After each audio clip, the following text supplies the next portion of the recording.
depois da pregação. São umas canetas típicas lá da Bolívia, com um tecido de aguaio, né? Então, essa caneta não tem um custo. Quanto vale essa caneta, pastor? Ela não tem um preço. O preço dela é a sua generosidade.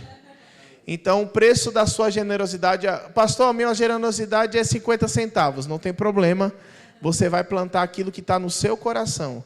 Se você tem um desejo de plantar R$10, R$1.000, R$50, R$100, é aquilo que Deus propôs no seu coração. Se Deus te abençoou financeiramente para você mandar uma oferta para um desses projetos, essa oferta vai ser muito bem-vinda para o campo missionário. Não é uma oferta pessoal para mim, essa oferta que a gente vai fazer no final, nós vamos pôr um Pix, você quer fazer a oferta, vai levantar a mão, a gente vai distribuir essas canetas, não precisa mandar o comprovante para a gente sabe que você está fazendo ao Senhor, né? E a gente quer honrar a sua oferta com essa lembrancinha da Bolívia. Amém? Queridos, nossa oração, e eu sempre falo isso, é que não seja só a nossa ida nas igrejas, divulgação missionária. Isso eu poderia fazer com um vídeo, eu poderia mandar uma carta notícia, eu poderia mandar um áudio. Então, eu não estou aqui só para uma carta missionária presencial. Eu estou aqui para falar um pouco do que Deus está fazendo na Bolívia. Mas desde que a gente começou com esse projeto chamado Expedição Missionária, e agora nós estamos numa expedição missionária, nós já passamos mais de 4.000 quilômetros, viajando vários estados do Brasil. Nós vamos alcançar ainda mais 3 estados para frente, até que a gente volta até a Bolívia. O total vai ser mais de 10.000 quilômetros que a gente está rodando. Eu tenho vindo de uma jornada de ministração quase que seguida, pregando praticamente quase todos os dias da semana. E o meu desejo não é só trazer uma pregação, não é só divulgar o campo missionário, tampouco tornar desse momento só um momento de oferta missionária. O meu desejo é, Pai, se a gente vai passar nessas igrejas, eu quero ir como teu instrumento. E cada uma dessas igrejas eu quero que o Senhor fale aquilo que precisa ser dito, que eu seja um instrumento da voz que está sendo pregada naquele lugar, talvez um reforço, um mocotó, a mensagem pastoral que está sendo ministrada naquele lugar. E hoje, queridos, eu vim aqui como instrumento de Deus para falar com você. Amém? Hoje nós estamos num culto de dia de semana, de maneira habitual, nós normalmente pensamos de que o dia principal de congregar talvez seja domingo, pode ser por conta da cultura, por conta da religiosidade, por conta de que talvez seja o dia de descanso de muitas pessoas. E me alegra saber que você não é um crente domingueiro. Me alegra saber que você é um crente que congrega no meio da semana. E você veio talvez depois de haver estudado, trabalhado, radicado, né? Se esforçado, talvez depois de ter limpado a sua casa, preparado refeições. Tem gente aqui que, se a gente perguntar o dia de cada um, vai ter gente que lavou roupa, passou roupa, limpou casa, cuidou de menino, levou o menino para a escola, trouxe o menino da escola, trabalhou, voltou, almoçou, né, vendeu o almoço. A gente vai ter pessoas aqui em diferentes realidades. Mas o fato é que depois do dia que nós tivemos hoje, cada um talvez teve dias de boas notícias, outros dias de más notícias. A Bíblia fala que o dia mau pode chegar para nós. Então, não sei como foi o seu dia, não sei o que você fez. O fato é que você chegou até aqui. E já que você chegou, diga para o seu irmão, já que você chegou, diga, desfruta, porque Deus tem uma palavra para você. Deus tem uma palavra para você. Eu não estou rodando mais de 10.000 quilômetros para só me apresentar, para apresentar a missão. Eu estou indo de igreja em igreja, porque eu creio que junto com a notícia missionária, o Espírito do Senhor me ungiu para trazer uma palavra avivalística para o corpo de Cristo. Eu entendo que a mensagem que o Senhor derramou sobre o meu coração é uma mensagem que está voltada não só para a igreja local que eu pastoreio, mas para a igreja do Senhor em todas as nações. Então, sabe, queridos, eu vim aqui como instrumento de Deus para entregar uma mensagem para você. Se você abrir o seu coração, se você veio para cá com expectativa, se você veio para cá com sede, com fome da palavra, eu declaro que você vai sair daqui alimentado por essa palavra que é infalível. Eu declaro que instruções bíblicas vão apontar a direção do Senhor para você. Você não vai sair daqui com dúvida, confundido. Você não vai sair daqui cansado. Você vai sair daqui renovado pela palavra do Senhor, que é viva e eficaz, e ela tem um bom propósito nessa noite, amém? Talvez algumas coisas que eu vou falar soe para você como uma correção bíblica, e está tudo bem, porque a Bíblia diz que Deus corrige aquele que Ele ama, amém? O importante é você dar glória a Deus e aleluia, ou misturar os dois e adorar a Deus do jeito que você se inspirar nessa noite. O importante é você chegar aqui nesse lugar e entender: eu vim para a casa do Senhor, eu vim para o encontro com a palavra do Senhor, eu vim adorar o Senhor, como o pastor bem introduziu. Nós não estamos só gastando um tempo da religiosidade, nós estamos no encontro de adoração. Cadê os adoradores que adoram a Deus em espírito e em verdade? O povo que gosta de dar glória a Deus, venham para esse culto hoje. Aleluia. O povo que gosta de dar aleluia já chegou aqui. Aleluia. Sabe, queridos, eu sou muito grato a Deus pela vida do pastor Paulo, de Nath. É sempre uma alegria, literalmente uma alegria estar aqui, sabe? Ele renova as minhas forças com todas as piadas, o repertório possível. Ele é um instrumento de Deus na minha vida. Deus tem uma maneira muito linda e especial de usar ele, sabe? Então, às vezes, se não tiver agenda, não importa. Se eu passar lá e sentar um pouquinho, comer um torresminho com eles, eu já estou feliz. Amém? E existe uma unção sobre o pastor Paulo. Eu estava dizendo que ele é apóstolo sabor mestre, né? Porque ele casou com uma mestre da palavra do Senhor, e é sempre lindo chegar aqui na igreja e receber e ouvir na mesa, no tempo de qualidade que a gente tem como ele. E o mais lindo disso é que eu, sendo um pouco divergente dessa linha de atuação deles, eles me recebem com muito amor. Isso é porque nós somos de um ministério pentecostal. Aleluia! Amém? Eu sou pentecostal, irmão. E os seus pastores também, amém? Então nós estamos num culto pentecostal da palavra de Deus nessa noite.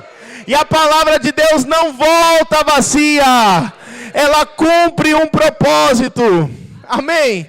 E eu quero falar nessa noite sobre propósito. E o tema da minha mensagem é: não troque o seu propósito pela sua ambição. Amém? Você pode me ajudar a pregar para o seu irmão acordar? Diga para ele assim: ei! Não, mas diga para ele acordar, que ele está um pouco dormindo. Diga: ei! Diga: não troque o seu propósito pela ambição. Diga: Deus tem um plano, uma obra para você. E o plano de Deus é bom. Ele é perfeito. Ele é agradável. Aleluia! Deus tem um plano bom para a sua vida. Deus tem um pensamento correto para a sua vida. Troque a sua ideia pela ideia de Deus. Troque o seu planejamento pelo planejamento de Deus. A ideia de Deus é melhor. Deus teve uma boa ideia com você. Aleluia! Você crê nisso? Sabe, quando a gente pensa na palavra ambição, dos significados da palavra ambição é um forte desejo. Então, nós temos algumas maneiras de traduzir a palavra ambição, e uma delas é dizer que a ambição é um forte desejo, é um forte almejo de algo que você está buscando, pleiteando. E não é pecado desejar coisas, desde que essas coisas estejam em linha com a palavra. Sabe, a Bíblia não nos proíbe de desejar coisas. Jesus, ele prega sobre as coisas. Quando nós vamos ler o texto de Mateus, capítulo de número 6, nós vamos ver Jesus dizendo para que a gente não fique preocupado com as coisas. Que a gente não fique preocupado com o dia de amanhã, com o que há de vir, com o que há de acontecer. Que a gente não fique preocupado com as coisas que nós temos que comer, com as roupas, as coisas que a gente precisa vestir. Porque Deus já preparou as coisas para nós. Amém? Então, quando nós vamos ler esse texto em Mateus capítulo número 6, nós vamos ver Jesus nos ensinando a não buscar as coisas. Apesar de que ele não proíbe a gente de desejar as coisas. Ele diz assim, olha, buscai, pois, em primeiro lugar, o reino de Deus e a justiça, e todas as demais coisas vos serão acrescentados. Então Jesus nos dá uma orientação de que quando a gente vive uma vida de reino e de justiça, a gente não precisa buscar as coisas vão ser acrescentadas sobre as nossas vidas. Então nós estamos fundamentando aqui nessa noite de que desejar coisas não é pecado. Desejar um carro, desejar uma roupa nova, desejar um telefone, desejar uma casa, todas essas coisas não são pecados. E até trabalhar por elas também não é pecado, porque a maneira que Deus nos prospera por meio do nosso trabalho. O trabalho não é um resultado do pecado. Nós sabemos que antes do pecado, Adão já tinha um trabalho, mas a fadiga e o cansaço e a improdutividade do trabalho foi um resultado do pecado. Mas quando Cristo morreu por nós, Ele nos tirou essa condição de miséria, da fadiga, e nos deu uma vida onde nós vamos trabalhar e nós vamos comer do fruto da nossa mão, nós vamos prosperar de acordo com a bênção do Senhor. Então, reconhecendo Deus como fonte da nossa vida, nós vamos ter as coisas presentes na nossa vida. O pão nosso de cada dia, nós vamos ter o que vestir, nós vamos ter aonde morar, nós vamos ter um bom trabalho, nós vamos ter roupas boas. A Bíblia fala, por exemplo, de que os soldados lutaram, brigaram pela roupa de Jesus, e não era pela unção que carregava a roupa, senão pela qualidade que tinha aquela roupa, linho fino, né, que Jesus vestia. Era um tecido raro, precioso daqueles dias. Então o próprio Jesus se vestia bem, comia bem, o próprio Jesus viajava no melhor meio de transporte da sua época, que eram as embarcações. Deus não é contra as coisas. Você está aqui? Mas nós estamos vivendo um mundo onde as pessoas estão trocando o propósito pelas coisas. Você está aqui? Aonde as coisas começam a ter uma significância em um lugar de Deus.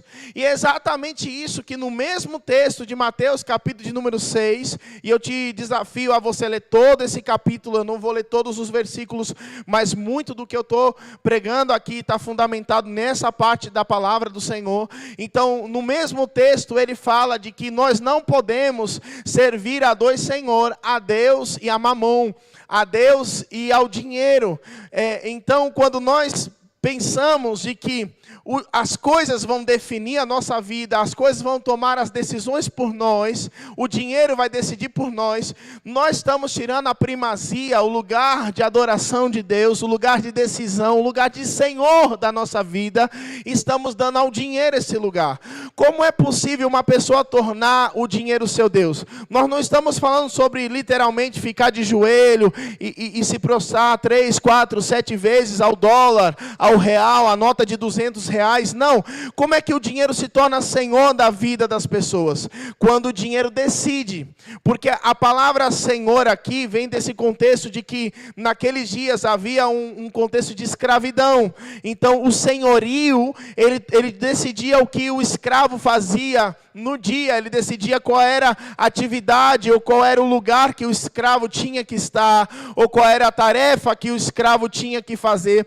E Paulo fala de que nós fomos transportados do império das trevas para o reino de amor de Deus, e agora nós se tornamos escravos de amor de Deus. O que é o escravo de amor? O escravo de amor era uma expressão daquele dia, de que alguns escravos que eram liberados daquela escravidão, eles decidiam continuar naquela família, não mais por obrigação, mas pelo vínculo que se criou, e aquele escravo agora ele era uma espécie de filho adotado.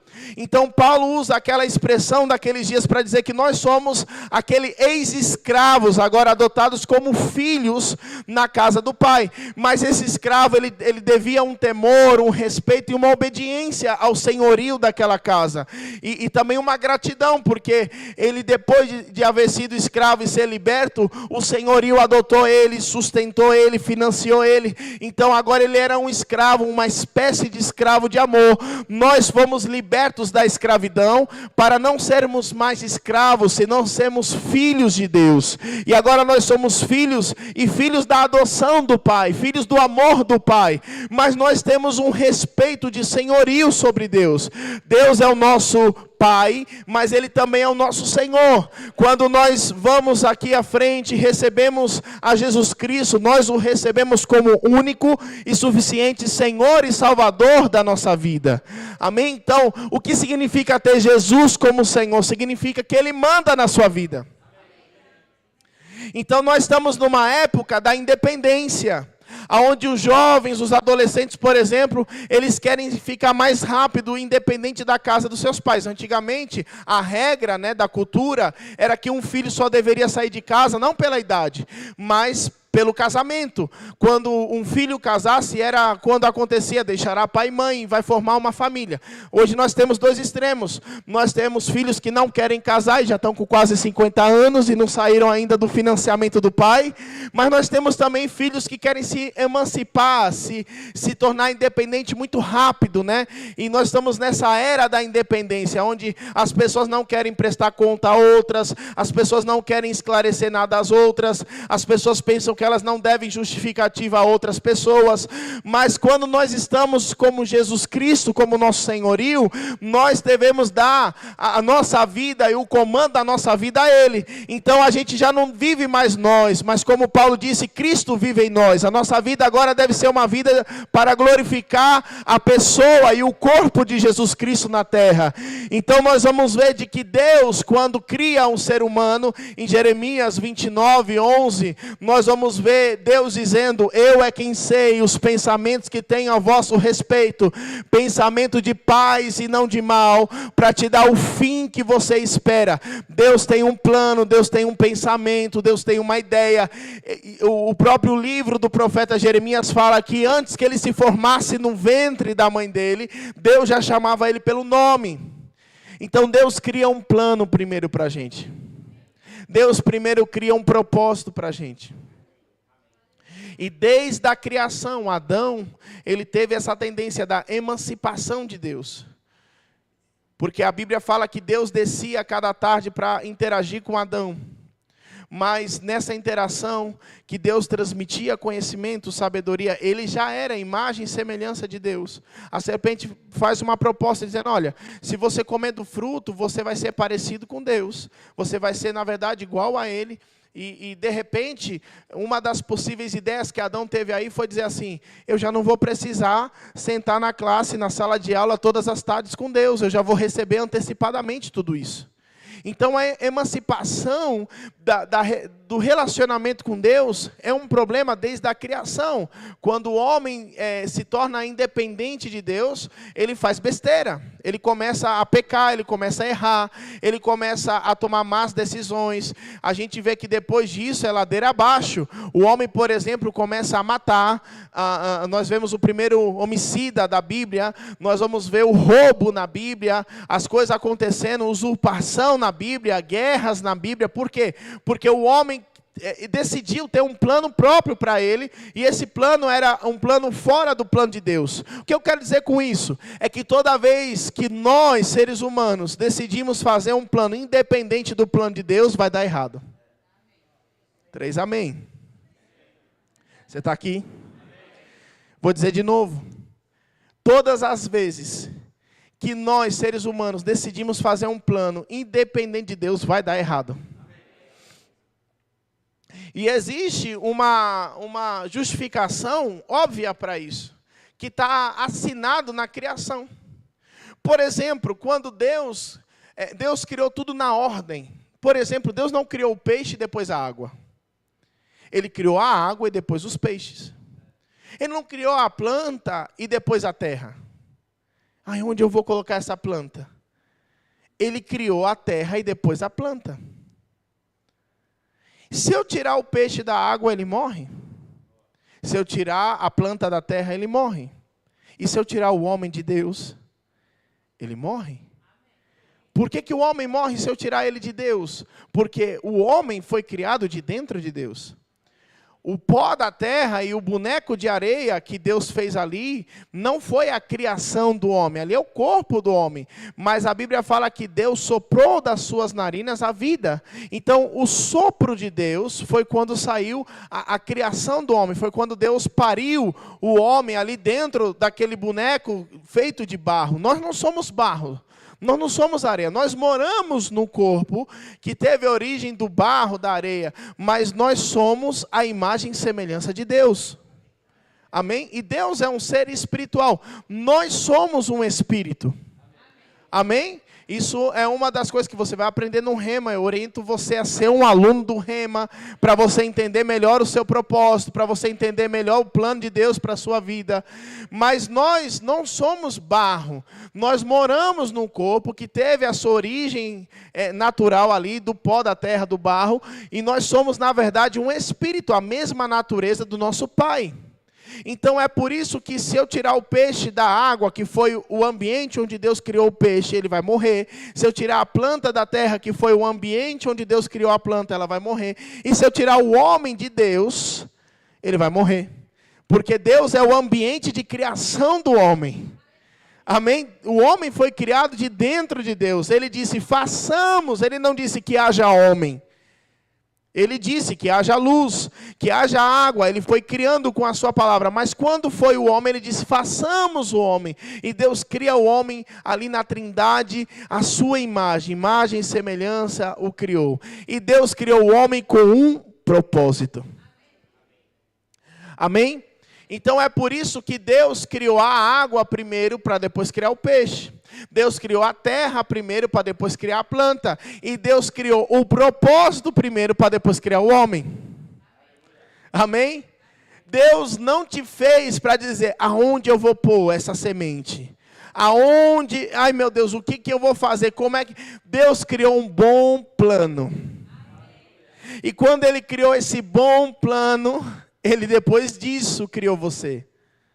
Então existe uma bênção de Deus para o plano dele sobre nossas vidas. Sabe, ao invés de pedir para Deus abençoar o seu plano, pergunta qual é o plano abençoado que Ele já tem para você. Tem gente pedindo, Deus abençoa o meu plano, abençoa o meu plano. Que tal mudar a oração e dizer, Pai, qual é o plano abençoado que você já tem para mim? Porque Deus criou um plano e depois Ele criou você. Quando nós vamos ver a palavra prosperidade, por exemplo, existe uma das variações da palavra prosperidade, que é a palavra original euodo. E essa palavra euodo, a palavra grega euodo, significa boa viagem, que é traduzida algumas vezes na Bíblia como prosperidade. Ou próspera jornada, próspero caminho, ou boa viagem literalmente. Sabe, existe uma boa viagem, um próspero caminho, que Deus criou para nós. E quando nós estamos indo pelos nossos próprios caminhos, né, a Bíblia diz que muitos são os planos do homem, mas a resposta certa vem do Senhor. Não é pecado fazer planos. O versículo começa reconhecendo que os planos dos homens são muitos. Mas nós devemos perguntar, Senhor, qual é a resposta certa? Qual é a ideia certa? Sabe, eu me converti com 8 anos de idade. A maneira que eu me converti, não sei se eu já contei aqui nessa igreja, mas foi bem profética, né? A maneira que eu me converti. Eu me converti através de uma visão aberta. Eu tive uma visão aberta no meu quarto, e eu não vou conseguir contar todo esse testemunho agora, mas quando eu passei em frente a uma igreja, eu escutei uma música, um louvor que estavam cantando, e esse louvor que estavam cantando tinha identificações dessa visão que eu tive, então me gerou curiosidade, eu me aproximei dessa igreja. Uma parte do louvor falava sobre oração, e eu não sabia o que significava a palavra oração, só tinha 8 anos de idade. Eu cheguei até a porta e perguntei para o diácono, o que é oração? E ele disse que oração era falar com Deus, né? E eu fiquei com aquela cara assim, dá para falar com Deus? Eu pensei que Deus era inalcançável, inacessível, né? Será que dá para falar com Deus? E ele falou assim, vem para a igreja aprender a falar com Deus. Então eu volto para minha casa com essa determinação, eu quero aprender a falar com Deus, né? E graças a Deus eu aprendi, amém? Diga para o seu irmão assim, dá para falar com Deus. Diga assim, Ele te escuta e Ele te responde. Amém. Tem gente que fala, Deus nunca falou comigo. Meu irmão, tem alguma coisa errada. Nós podemos marcar um aconselhamento pastoral para você, para a gente te mostrar as maneiras que Deus pode falar com o cristão no Novo Testamento, na Nova Aliança. Amém? Então eu quero te contar que nessa época que eu me converti com 8 anos de idade, muito rápido eu tive um encontro sobrenatural com Deus. No primeiro culto que eu assisti, quando o pastor perguntou, tem alguém que quer aceitar Jesus? Eu levantei minha mão, fui na frente, recebi a Jesus como meu Senhor e Salvador, e eu sabia que aquele convite era para mim. Eu acho que nenhum pastor tomou muito assim em conta, né? Tem mais alguém mais do que essa pessoa, né? Mas era eu naquela noite, Deus me chamou naquela noite, Deus me chamou para o bom plano dEle. E às vezes eu fico pensando, e eu até chego a me emocionar, o que seria da minha vida se não fosse o plano de Deus? Que miséria eu estaria fazendo? Em que lugar eu estaria vazio e perdido se Deus não me achasse? Ele me achou, Ele te achou, meu irmão. Se você está aqui nessa noite é porque Deus te achou. Se você está aqui nessa noite é porque Deus te encontrou. Sabe, Ele te encontrou e agora Ele dizia, agora vou fazer um plano para essa criatura que me recebeu. Não. Ele já tinha um plano te esperando. Ele já tinha um bom caminho te esperando. Então, com 10 anos de idade, eu fui batizado com o Espírito Santo. E na igreja, na outra denominação que eu participava, que eu recebia Jesus, isso era um dos critérios assim suficiente para você começar a pregar. Então, pela misericórdia de Deus, né, com todas as heresias que eu tinha naquela época, eu comecei a pregar com 10 anos de idade. O pastor Paulo disse, misericórdia. Misericórdia mesmo, porque sabe, queridos, eu não tinha uma maturidade e o nível de conhecimento que Deus me presenteou hoje. E nós podemos avançar no progresso do conhecimento, sabe? Mas eu comecei na obediência, eu comecei na fidelidade. E pela misericórdia do Senhor eu reconheço que ainda com a falta do conhecimento, Deus muitas vezes me usou para ser um instrumento na mão dEle. Com 10 anos de idade eu comecei a pregar. E nessa mesma época, algumas pessoas vinham marchando, você já começa a imaginar que tipo de igreja eu era. Elas vinham marchando até a mim e diz assim te diz o Senhor, eu te chamei para o ministério pastoral e você vai cuidar de pessoas. Mas eu tinha um repúdio tão grande àquele convite que eu dizia publicamente, em voz audível, para aqueles profetas daquela época, dizia, está repreendido em nome de Jesus. Mas não adiantava, eu podia sentar na última fila, eu podia sentar debaixo da cadeira, vinha um profeta no culto, do nada surgia uma profeta do meu lado, como a mestre dos magos, né? Que aparecia de repente. Tem gente que nem sabe o que é mestre dos magos, está tudo bem, eu estou revelando a minha idade.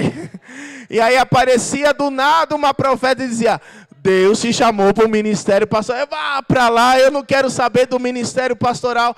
E aí, do nada, vinha outro profeta. A gente era daquele tempo que subia os montes para orar, cortava cana, sabe? Fazia umas coisas loucas por causa da falta da revelação que a gente tinha. Aí eu subia no monte, o pastor está amando essa pregação. A gente subia no monte, começava a orar naquele lugar, aparecia um profeta. Deus te chamou para o ministério pastoral. E eu dizia assim, Senhor, esse plano não é bom não. Não combina comigo. Eu tenho outra ideia melhor. Eu vou ser um empreendedor, um empresário de sucesso. Eu vou fazer coisas, sabe? Eu comecei a negociar muito rápido, muito pequeno. De fato, muitas coisas na minha vida foi precoce. Eu casei com 20 anos de idade. Eu comecei a pregar com 10 anos. Recebi a Jesus, o primeiro da minha casa, com 8 anos de idade. Pastoreei a primeira igreja com 22 anos de idade. Então, muitas coisas aconteceram rápido na minha vida. Mas, por exemplo, meus pais eram empreendedores, vendiam coisas e eu aprendi a vender essas coisas. Com 12, 13 anos eu ganhava mais do que um salário mínimo da época, vendendo o meu próprio produto, vendendo ali as coisas que eu pegava dos meus pais, prestava conta para eles, pagava o preço de custo e tinha o meu lucro. Então, desde pequeno eu fui empreendedor. Eu comecei a trabalhar muito jovem. Meu pai tinha um comércio, então no próprio comércio, eu nem lembro quando eu comecei a dar troco dentro do comércio, quando eu colocava a mercadoria dentro da sacola. Então, desde muito pequeno, eu ajudava ali naquele ambiente de trabalho. Então, eu tinha uma ideia empreendedora, eu tinha uma ideia vanguarda para o meu tempo. Mas com 15 para 16 anos, Deus me deu uma oportunidade. E a oportunidade, eu lembro que eu estava trabalhando, fazendo um bico, né? Aqui se diz bico também, um freelance, né? Numa peixaria. E sabe, queridos, agora eu entendo algumas coisas, porque agora a gente já está rotulando as coisas, né? Esse tal de TDAH, a gente fazendo algumas coisas, aleluia, né? E aí eu lembro que era muito fácil o serviço, era separar camarões congelados, eles já estavam soltinhos, era só para eu colocar numa caixa PMG.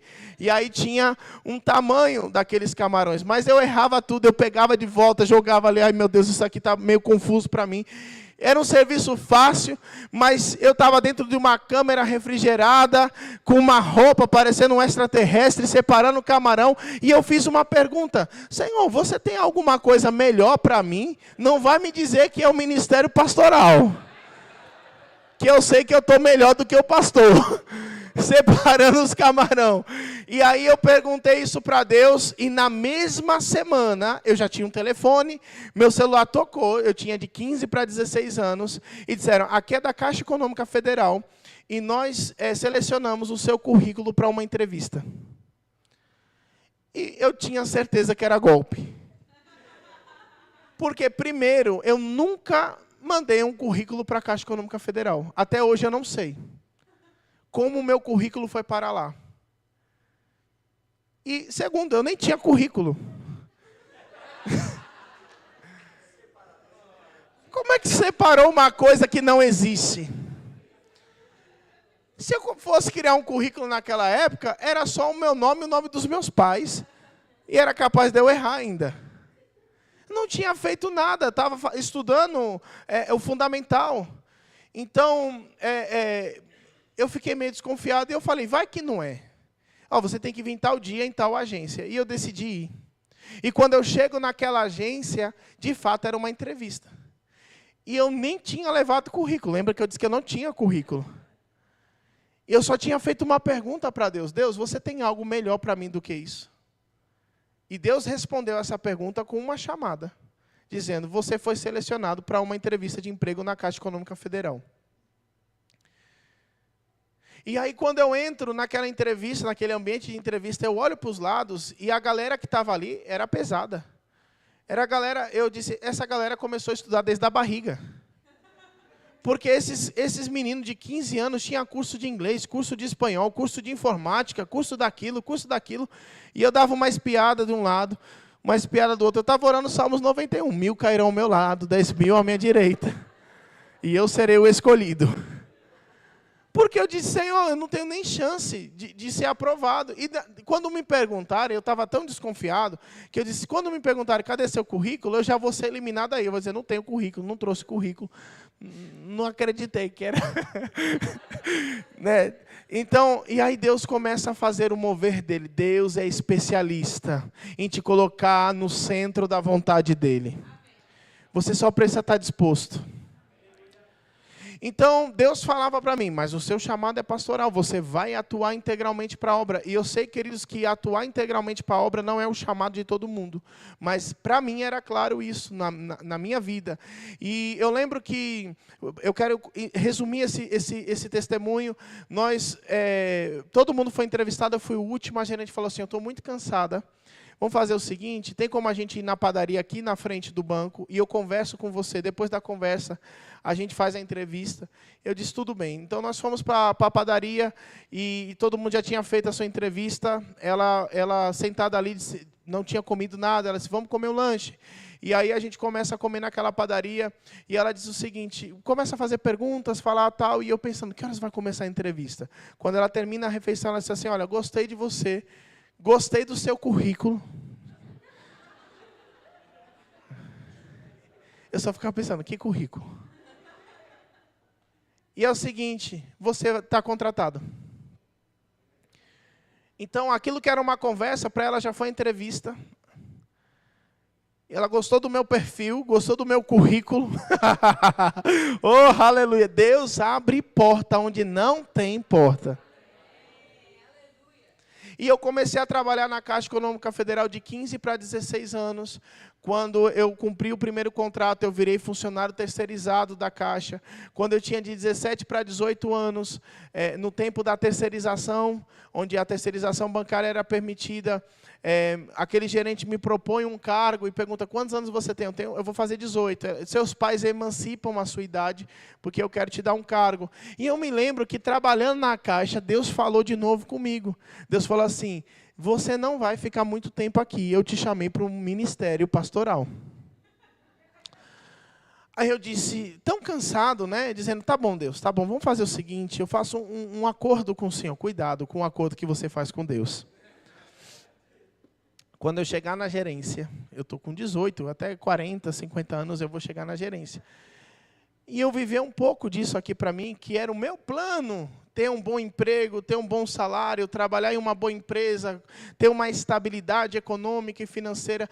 Quando eu viver esse plano aqui, eu peço demissão e eu vou fazer o que o senhor está me pedindo. Com 17 anos, o gerente disse assim, a gente quer te promover a gerente. Mas os seus pais têm que emancipar a sua idade no cartório, eles estariam de acordo com isso?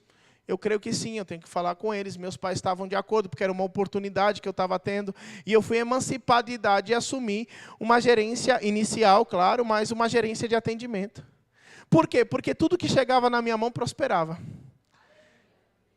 Sabe, queridos, eu nunca embuti nenhum produto para ninguém, mas o pessoal gostava de comprar seguro de vida comigo. Capitalização, o pessoal amava comprar capitalização comigo. Às vezes dizia assim, ó, eu trouxe mais uma para comprar com você. E o pessoal do banco ficava com raiva e dizia assim, como é que ele consegue? Porque quando Deus tem um plano, e você está no plano do Senhor, a graça de Deus está sobre a sua vida. Então, quando eu completei 18 anos, eu estava um tempo na Caixa Econômica Federal, e o Senhor falou comigo assim, peça demissão. E vá fazer o seminário. Eu pedi a demissão, queridos, eu relutei um tempo com isso, mas eu disse, eu me rendo. Eu me rendo ao seu plano, eu me rendo à sua vontade. Meu plano estava muito bom, Senhor, mas o Senhor está dizendo que o seu plano é melhor para mim. E sabe, eu costumo dizer que em Jeremias 29:11 nasceu a frase, sabe de nada inocente. Porque Deus começa dizendo, eu é quem sei os pensamentos que tenho ao vosso respeito. Pensamento de paz ou de prosperidade e não de mal, para te dar o fim que você espera. Olha que interessante, Deus disse, eu vou te dar o fim que você espera, mas pelo caminho inesperado. Pelo meu caminho, pelos meus planos. Sabe, então, eu fui para o seminário interno, eu fui fazer teologia nessa época, e poucos meses depois saiu uma lei trabalhista e todos os funcionários terceirizados da Caixa Econômica foram demitidos. E eu fico lembrando da história de Jonas, né? Sobre chegar no destino pela obediência, pelo caminho da obediência, ou buscar os meus próprios pensamentos, trocar o propósito pela ambição. Não negocie a sua obediência a Deus. Se a sua obediência tem um preço, o diabo vai tentar descobrir ela para pagar. Deus não está negociando a obediência. Tem gente querendo colocar Deus contra a parede. Meu irmão, não dá para colocar Deus na parede. E deixa eu te dizer, quantos aqui amam o Senhor? Quantos aqui confiam no Senhor? O plano dele é bom. Mas deixa eu te dizer, é bom de verdade. Eu pensava que era bom só para ele, porque ele queria me chamar para ser pastor. Esse plano é bom só para você, Deus. Mas Deus dizendo, eu é quem sei os pensamentos que eu tenho a vosso respeito. Pensamentos bons, pensamentos de paz. E paz aqui nós sabemos que a variação da palavra paz é a palavra shalom. E estudando a palavra shalom, ficou popular o significado do shalom nos últimos anos. Significa nada quebrado, nada incompleto, nada fora do lugar, nada pela metade, prosperidade, shalom, amplitude, plenitude. Deus está prometendo que com ele vai ser melhor do que com você mesmo. Aleluia, você está aqui ainda? Eu quero ler um versículo, eu citei vários versículos, mas eu quero ler um especificamente, em Efésios capítulo de número 2, versículo de número 10. Você está aqui?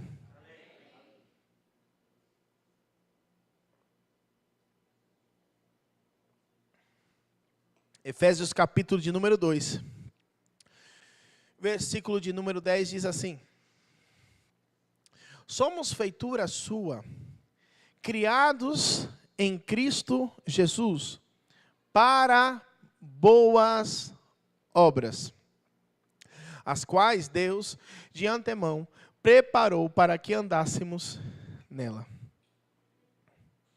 Somos feitura. Eu gosto dessa palavra feitura porque me dá ou feiturinha de Jesus, uma coisa assim. Somos feitura tua, da sua obra, criados em Cristo Jesus. Diga comigo, em Cristo Jesus. Eu fui criado. Aleluia. Você é membro do corpo de Cristo. E o seu propósito, queridos, tem a ver como cumprir o plano do corpo de Cristo na terra. Ainda que não seja pastoral. Ainda que não seja nos 5 dons. Naquilo que Deus te ungiu para fazer, você vai ser uma ferramenta. Na mão dele. E diz assim: criados em Cristo Jesus para boas obras. Boas obras.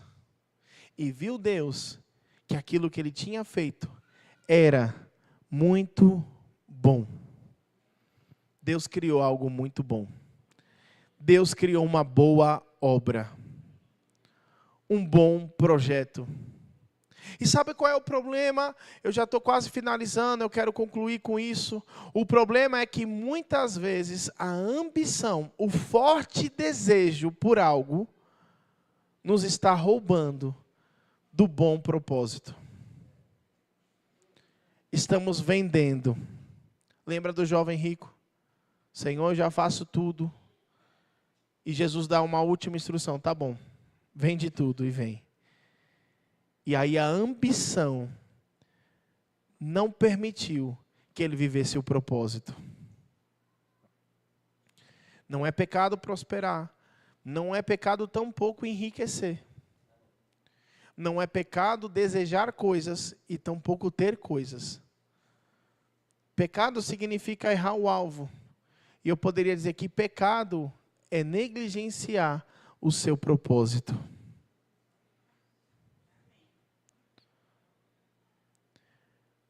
Eu tenho 33 anos de idade, vou completar 34 anos de idade. Eu me converti com 8 e comecei a pregar com 10. Então são 23 anos que eu me dedico ao ministério da palavra. Desses 23 anos, 13 anos eu me dedico integralmente ao ministério da palavra. Porque Deus me chamou para isso. Mas eu tenho uma sensação. Eu queria dividir com vocês essa sensação. Eu não tenho tempo para perder tempo. Tem gente aqui que já viveu mais da metade da vida que ele vai viver. E ainda não começou a viver o propósito. Tem gente aqui que já viveu 60%, 70% da vida que ele vai viver. E eu não estou falando isso só por diagnóstico, só por uma realidade estatística, eu estou dizendo por uma impressão do Espírito. Tem gente aqui que já viveu 60% ou 70% e ainda não começou a cumprir o propósito que Deus tem na vida dele. Vai passar todas essas coisas. Vai passar toda essa terra. E lá na eternidade, só vai fazer sentido o propósito que você cumpriu aqui nessa terra.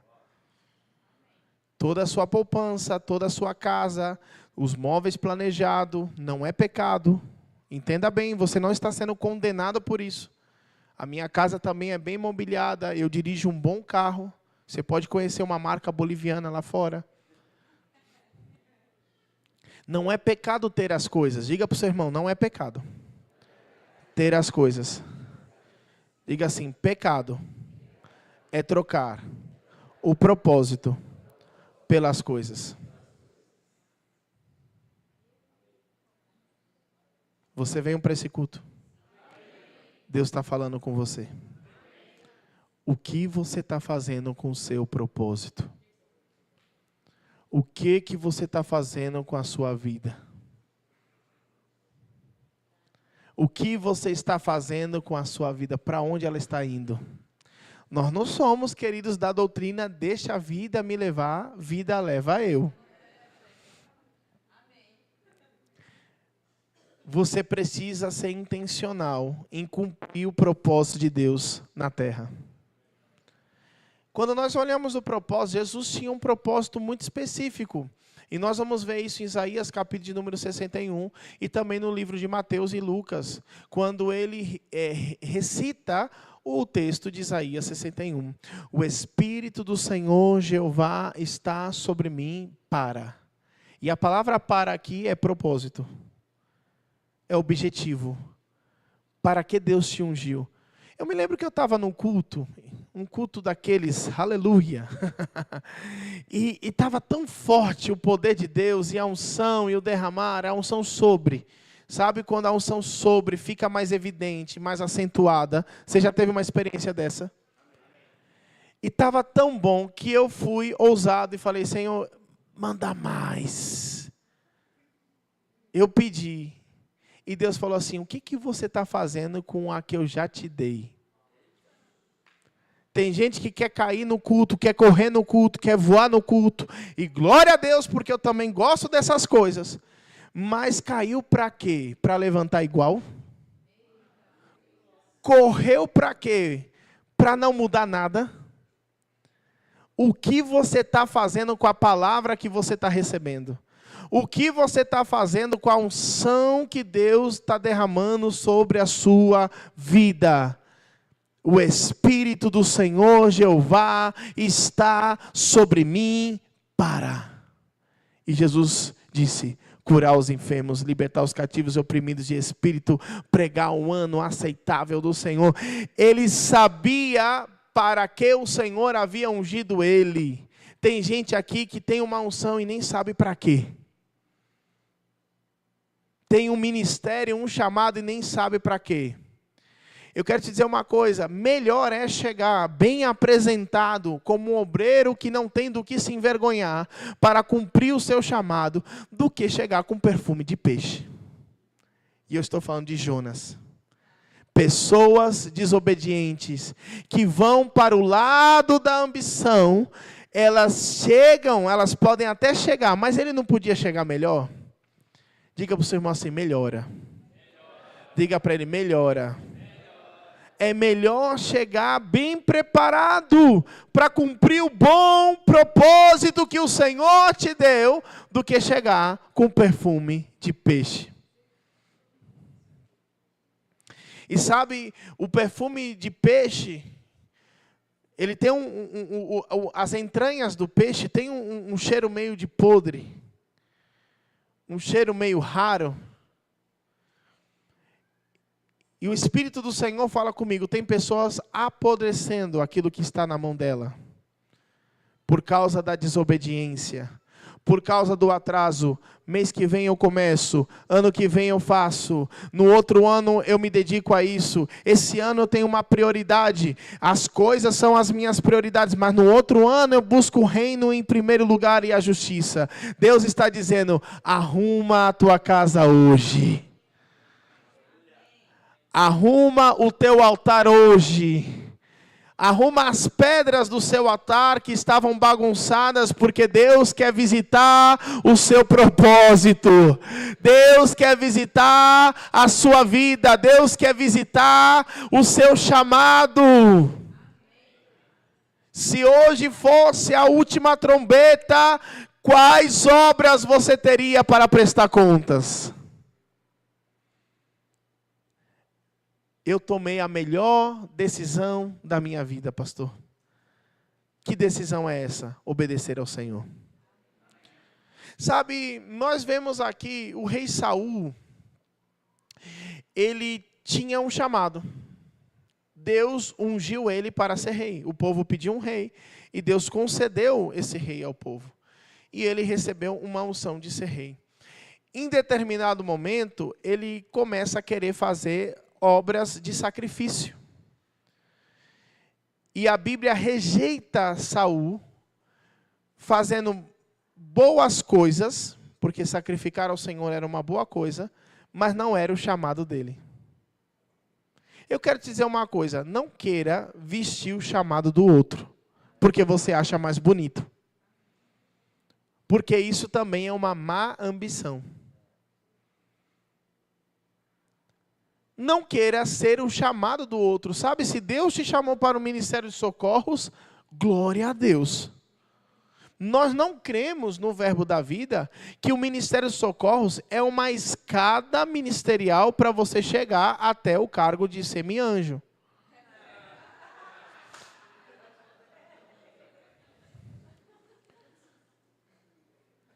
No ministério Verbo da Vida, o ministério de socorros pode ser uma plataforma para aquilo que Deus tem na sua vida.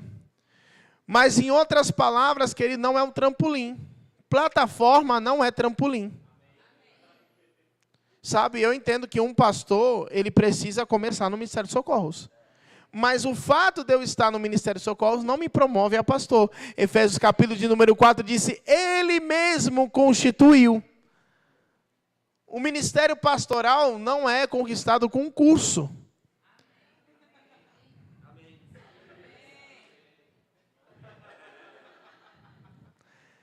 Como é, pastor? É com chamado. Ele te chamou. Ele te chamou para algo. E sabe, não existe na Bíblia um ministério de esquentar cadeiras. Aleluia. Na Bíblia nós só temos ministério de serviço. E todos nós podemos servir. Eu gosto do texto, quando a gente fala aqui, quem recebe um profeta na qualidade de profeta, recebe galardão de profeta. E por muitos anos eu li esse texto errado. Eu pensei que era galardão do profeta. Mas o texto disse de profeta. O que o texto está dizendo? Você não precisa ser profeta para receber o mesmo galardão de um profeta. Você está aqui? Porque, como assim? Eu imagino o tribunal de Cristo ali, as pessoas recebendo o galardão. Aí tem um curioso, né, na fila. Aí tu está lá na fila e o curioso está atrás de você e sabe que você não era profeta. E aí vem um galardão de profeta na sua mão. E aí o curioso... Jesus, eu conheci essa irmã. E ela não era profeta, não. O Senhor está dando um galardão de profeta para ela. E ela nunca profetizou. Como ela está recebendo o galardão de profeta? É porque servir a um profeta, na qualidade de profeta. Deixa eu te dar uma dica, você nem precisa ir na Bolívia para receber galardão da Bolívia. Aleluia. Agora, pensando que o ministério profético, o pastor pode me corrigir depois, se eu estou equivocando em algo, mas pensando que o ministério profético é um dos 5 dos ofícios, por que não aplicar a mesma regra para o ministério apostólico? Eu não preciso ser apóstolo para receber galardão de apóstolo. Eu só preciso servir a um apóstolo. Pastor, qual é o meu propósito? Essa pregação me deixou preocupada. Qual é o meu propósito? Deixa eu te dar uma dica. Começa a servir. Porque o seu propósito tem a ver em fazer algo para o reino. E no serviço vai acentuar o plano de Deus na sua vida. Eu não preciso ser mestre para receber um galardão de mestre. E de fato, agora eu quero concluir com isso mesmo. Quando nós vamos voltar em Efésios capítulo de número 4, vai dizer lá de que Ele mesmo constituiu, aí vai falar os 5 dons, pastor, apóstolo, mestre, evangelista, profeta, profeta. Ele mesmo constitui os 5 dons. Versículo de número 11, propósito da constituição: com o fim de aperfeiçoar os santos, diga eu, para a boa obra do ministério. O que significa Efésios capítulo de número 4? De que Deus levantou o profeta para a igreja ser mais profética. Porque todos podem profetizar, não só profetas. Deixa eu te dar uma dica: não é só evangelista que evangeliza. A comissão, o ministério da reconciliação também é para todos. Então Deus levanta um evangelista para tornar a igreja mais evangelística. Então o ministério, você não precisa, queridos, ter um dos 5 dons para ser profético, ou para ser evangelístico, ou para ter um coração apacentador pastoral. Deus levanta pastores para que a igreja seja mais pastoral, tenha um coração pastoral. Deus levanta mestres para que a igreja seja mais clínica às escrituras. E cada unção vai te levar para aquela entonação, para que os santos façam a boa obra. Ou seja, sabe qual é a função dos 5 dons? Convencer você que o serviço que você pensa que é deles é seu também. Esse é o nosso principal papel no corpo de Cristo.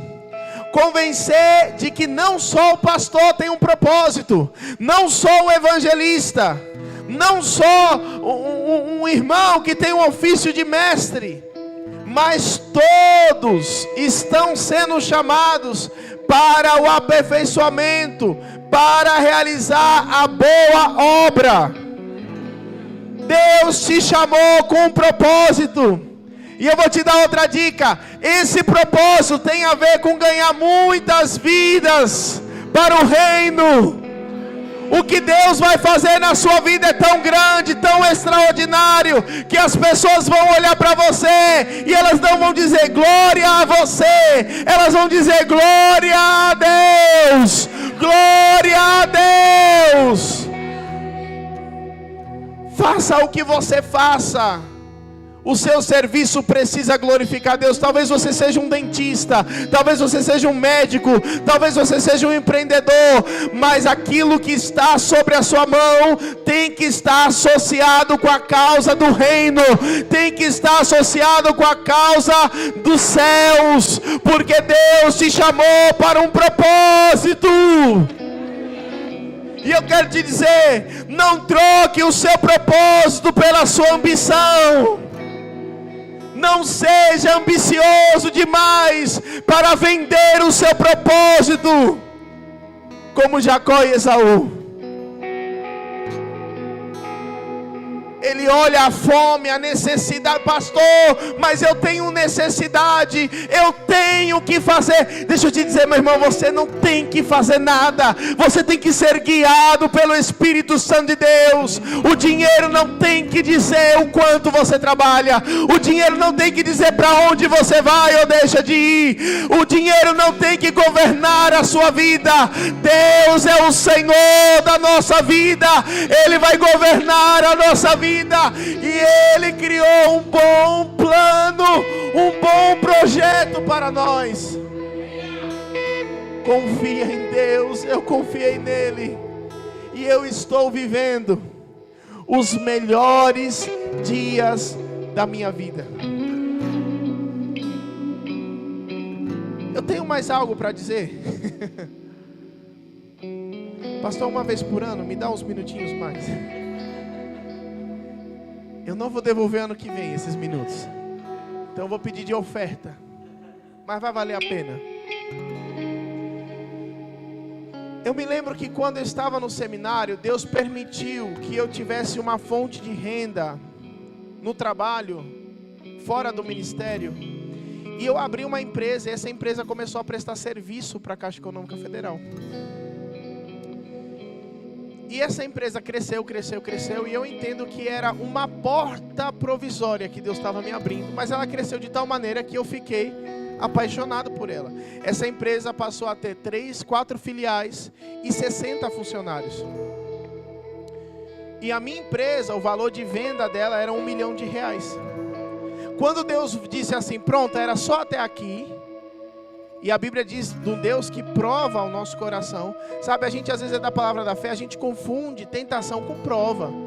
Deus não tenta ninguém, mas Ele prova os seus filhos. Deus prova a nossa fé, para que a nossa fé seja aprovada. Então a finalidade de Deus provar a nossa fé não é nos tentar ao pecado, senão é nos chamar a esse lugar de ouro purificado. Então Deus disse, era só até aqui, vem. Aí eu disse, vem? Como assim, Senhor? Olha a minha empresa, que bênção, nós prestamos serviço para a Caixa Econômica Federal, 60 bocas, é quase uma igreja.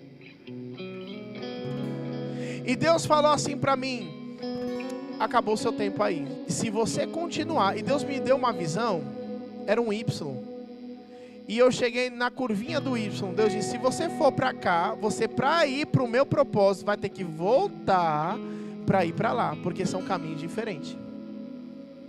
Não pode ter 2 senhores. E eu tive uma boa ideia. Parece até que era melhor do que a ideia de Deus. Porque eu disse, tá bom, vou vender a minha empresa. Lícito.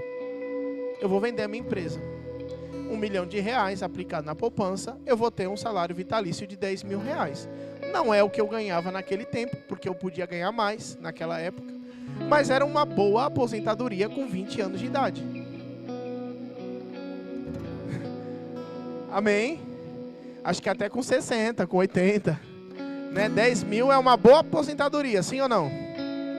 Uma boa aposentadoria. Era um plano e está tudo bem. Podia ser até um plano que Deus podia abençoar ele, mas do nada a gente tem ali um problema e para que eu pudesse vender a empresa, eu tinha que permanecer de 1 a 2 anos nela como presidente dela. E eu disse, e agora? Fui para o quarto e comecei a orar e não escutei nada. Não escutei nada. Por que não escutou nada? Porque Deus só nos dá um segundo comando quando a gente obedece o primeiro. Deus não vai aceitar você condicionar a obediência. E era um silêncio tão perturbador que eu não escutava nada, que eu falei, eu não vou sair de casa até que Deus fale comigo. E a empresa ficou lá rolando. E a minha esposa dizia, e aí, vai para o trabalho hoje? Não. Eu fiquei mais de 30 dias dentro de um quarto escuro, chateado com Deus. Porque você o primeiro dia está ali, Senhor, em nome de Jesus. O terceiro, e nada, um silêncio. Até que a minha esposa entrou um dia, brava, profeta ela é. Abriu a cortina e disse assim, vamos filho, levanta. Vamos resolver nossa vida. E aí, você vai decidir o quê? Você me comentou sobre ir atender o plano de Deus, vender a empresa, agora não pode vender a empresa. E eu disse, olha, eu concordei em obedecer a Deus e agora parece que eu estou sendo penalizado em não poder vender a empresa. Foi o fruto do meu trabalho, por que eu não posso vender essa empresa? E Bruna me deu uma palavra, minha esposa, ela disse assim, Deus mandou você ir. Ir com 1 milhão, Ele não te prometeu, isso é um desejo seu. Agora você vai decidir se você vai ficar por causa de 1 milhão ou se você vai. E aquilo foi tão decisivo, eu decidi ir. Eu fechei tudo, pastor. Eu fechei tudo. Quando foi em 2015, eu já estava no ministério há algum tempo. Eu nem lembrava mais de algumas coisas. Mas Deus falou comigo, eu quero fazer uma conta com você. E eu lembro que a Bruna falou assim, Deus mandou você ir pela fé, mas você quer ir com 1 milhão. Deus nos chamou para ir por fé. E aí, quando eu estava sentado, Em 2015, já tinha passado um tempo que eu estava no reino, e o Senhor falou comigo, faça uma conta. E por causa da minha formação administrativa, por causa da minha experiência do banco, eu sempre fui muito de planilhas. Então tudo que eu fiz no reino, desde que eu entrei até hoje, está planilhado. Se você me perguntar aqui agora, quanto gasta tal projeto? Eu tenho uma planilha aqui para abrir rapidinho para você. E a gente é bem organizado nisso. E o Senhor disse, abra as planilhas e faça as contas. E Deus começou a mandar eu somar. Quanto custou o primeiro projeto, o segundo projeto, o terceiro, porque a gente foi sem 1 milhão. Quando a gente foi e eu paguei as rescisões, eu só tinha R$500 na minha conta. E aí eu comecei a contar, e a gente fez marchas para Jesus, cruzadas evangelísticas, a gente visitou as cidades menos evangelizadas do sertão nordestino, reformamos igreja, abrimos igreja, construímos igreja, levantamos uma base missionária no sertão, e Deus começou a mandar eu abrir todas as planilhas, da mais antiga até aquela data de 2015, 2016, e naquele dia, quando eu comecei a somar, tinha superado alto mais de 1 milhão. E Deus disse, se você viesse com 1 milhão, você já tinha ficado pobre hoje, e não ia ter a fé que eu te dei agora. Eu não fui com 1 milhão, mas o Senhor me deu uma fé de milhões. Custa mais de R$1 milhão por ano manter esse projeto, pastor. É algo muito atípico, talvez é um número que assuste por falar de missões. Tem gente que vai dizer, eu nem vou colocar meu dinheiro aí, é muito caro esse projeto. Mas eu sei para aquilo que Deus me ungiu.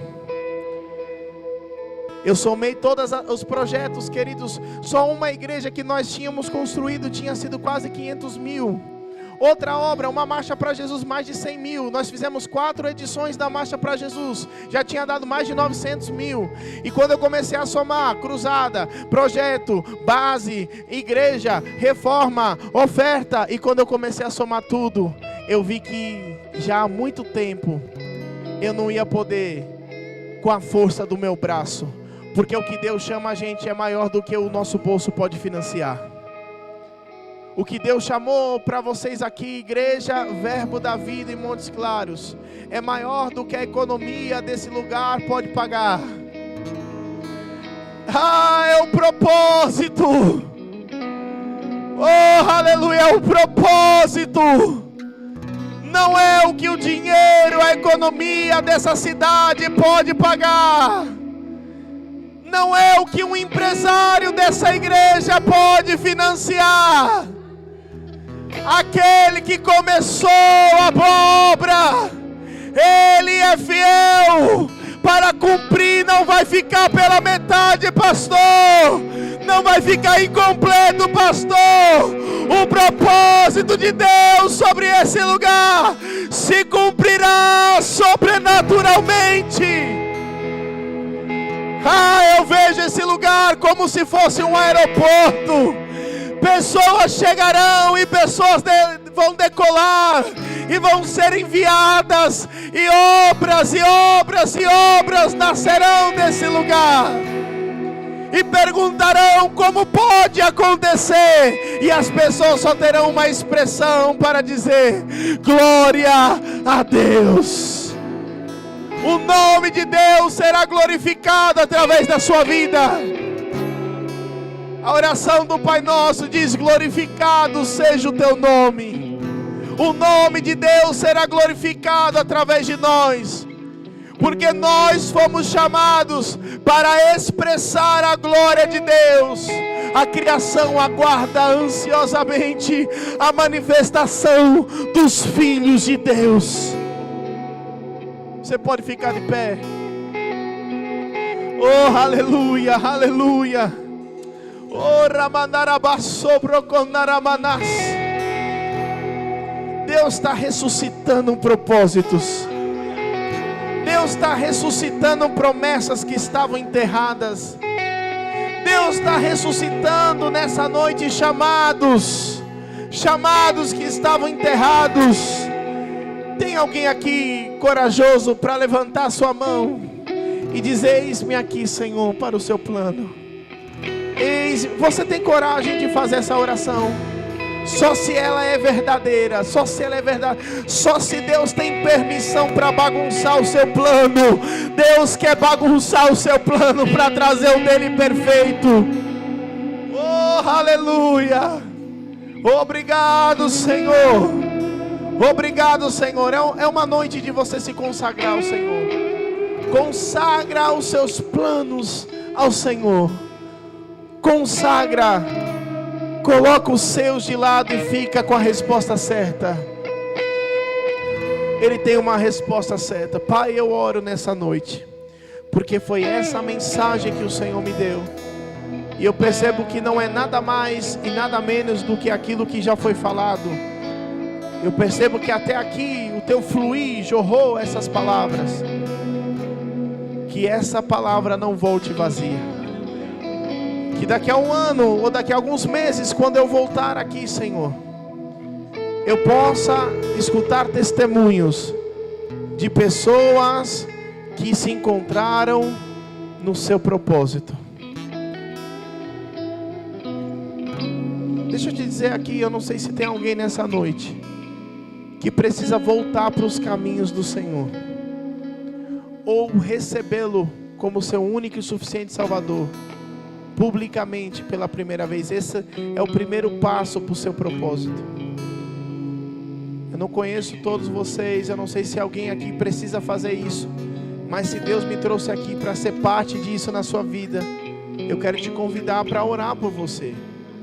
Tem alguém aqui que deseja fazer essa oração? Pastor, eu quero consagrar minha vida a Deus, eu quero entregar a minha vida e confessar a Jesus Cristo como meu Senhor e Salvador. Dá um sinal com a sua mão se você precisa fazer isso hoje. Alguém que nos visita, que queira fazer isso. Todos já fizeram. Todos salvos. Tem alguém afastado que precisa se reconciliar com o Senhor hoje. Amém. Então vamos agradecer ao Senhor. Obrigado, Pai, por essa noite. Obrigado, Senhor, por esse propósito. Sua igreja cumprindo o bom propósito, que é a sua obra. Em nome de Jesus. Amém. Glória a Deus. Você pode sentar. Nós vamos colocar aqui um Pix que é da missão. Se você quer somar a esse propósito, esse aqui, ó, missãolapaz@gmail.com, esse de cima. Eu queria pedir ajuda aos diáconos agora. Cadê o diácono escalado? As diáconos, vem cá. E se você quer fazer uma oferta do seu coração, a gente não... Como disse, não tem um preço isso aqui. Talvez o preço disso seja economicamente baixo. Mas se você quer fazer uma oferta de amor à Bolívia, do valor que estiver no seu coração, não tem um valor máximo e nem um valor mínimo. Após fazer essa oferta, você pode levantar a sua mão. E nós queremos te dar uma semente. Quantos recebem uma semente? É um presente, um artesanato da Bolívia. E nós queremos fazer isso para te conectar a essa missão. Então você que está fazendo, quer fazer essa oferta, levanta a mão. E o diácono vai deixar para você esse presente, essa lembrança.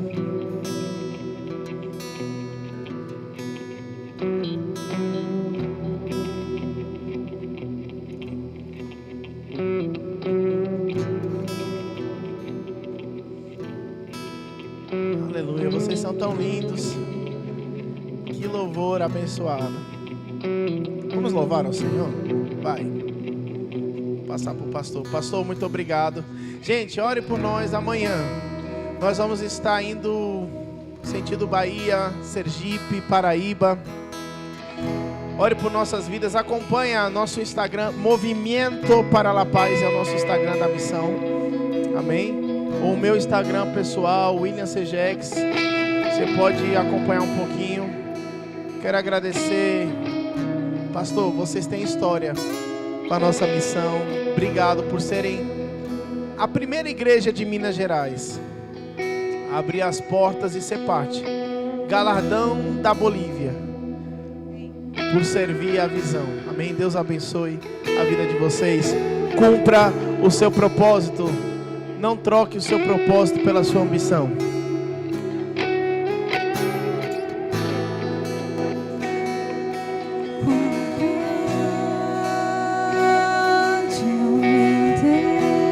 Aleluia. Obrigado, pastor. Obrigado. Carinho, tudo.